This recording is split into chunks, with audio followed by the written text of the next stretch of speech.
Yo, what's up, guys? It's been like a couple of years since I've uploaded a video to this channel, mainly because, I had to like exist and do a bunch of other stuff. But recently, me and my friends have been getting back into using lightsabers and playing around with them and all the Star Wars stuff. So I thought I'd make a return to this channel real quick and demonstrate to you maybe another useful piece of information regarding color discs and leaf filters for white lightsabers, as well as multi-diode lightsabers with multiple different colors.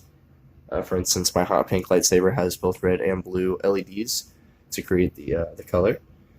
But right here, if you remember, this is my Adian Silver Initiate LEV2 by Ultrasabers, and it is just pretty much the same as y'all remember it, but obviously a bit more torn up, and it's missing one of my thumb screws. It was made out of brass and it broke, and that was all hassle, so I'm replacing it with steel ones very soon. But the important piece we have right here is these are all the color discs that I once demonstrated to everybody using both a silver lightsaber and a hot pink lightsaber.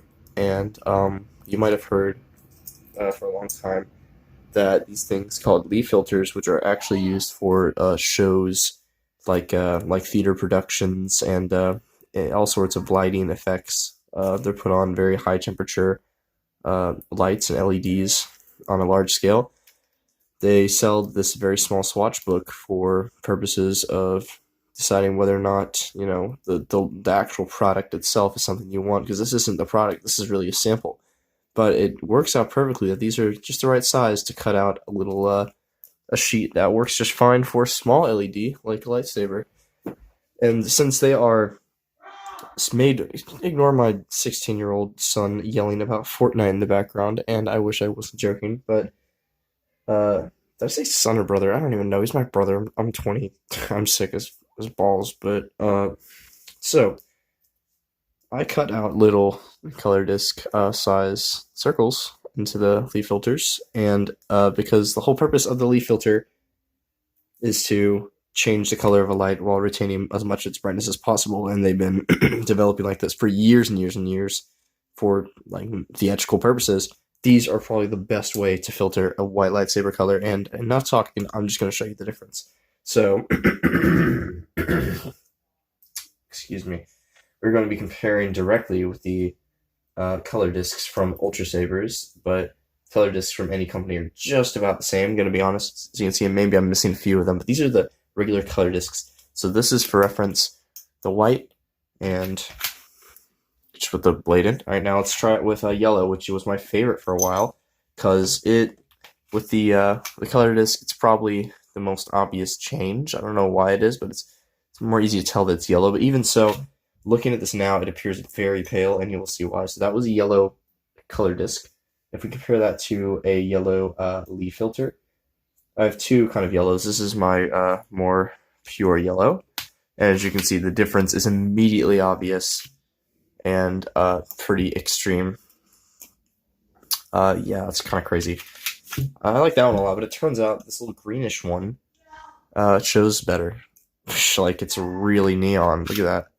So this is the neon one. I'll try to put it against the carpet so you can see the true color of it instead of just the white.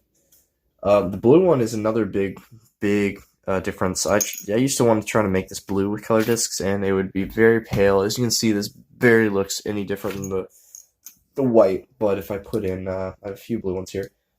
This is I think this is my darkest blue. Oh yeah, look at that. The brightness does go down, but it's actually still decently bright. I'm not gonna lie. And these batteries aren't fully charged, so that might be a factor. But on camera, it looks less bright than it actually is as well. But as you can see, it's much more saturated. And this blue is probably the best one to use with it because it loses minimal brightness, but it retains a really blue color. So it's pretty good. Let's check out the reds. As we know, red is almost impossible to get out of a white lightsaber.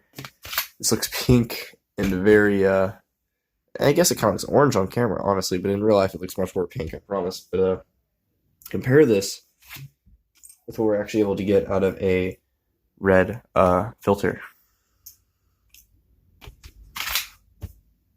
Maybe it's hard to see, but that is a much more real red.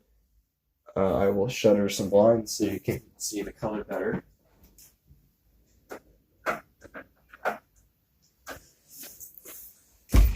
Maybe that will help. Check that out. Alright, so the red on this is very impressive. I'm super pleased with that. But we also have some more fun colors. I found a brown one. Kind of want to try that out. It is pretty much as you expect. It's like a little tan, like beige color. It's kind of funny. The green actually looks amazing on the leaf filters. As you know, green is a very vibrant color. It's uh, very distinguishable. It's probably one of the highest energy colors, I think. But compare this with an actual green lightsaber. This is a. I'm gonna keep it real. I don't remember this one this is, but it is green, so I cover the stupid little speakers. It's loud. But as you can see, it's more bright. You can see that at the base the most, but you can actually compare pretty closely. Turn that off. And yeah, I just wanted to show you guys what more is possible if you get some better filters. So these are the color discs, and right here are the leaf filters that I cut out. Once again, I'll show you one more time. You can see they're pretty circular, but obviously I'm not perfect, so I can't do it. But nice little purple color. You can't really replicate that with this. It's too lavender. So yeah, that's my revision on the colors. I'll probably do a follow-up with my hot pink lightsaber, eventually showing you how much more vibrant those color combinations are on that saber as well. So yeah, I hope you guys learned something on this video, and sorry that I'm extremely sick and haven't uploaded in like 3 years. So alright, see you later.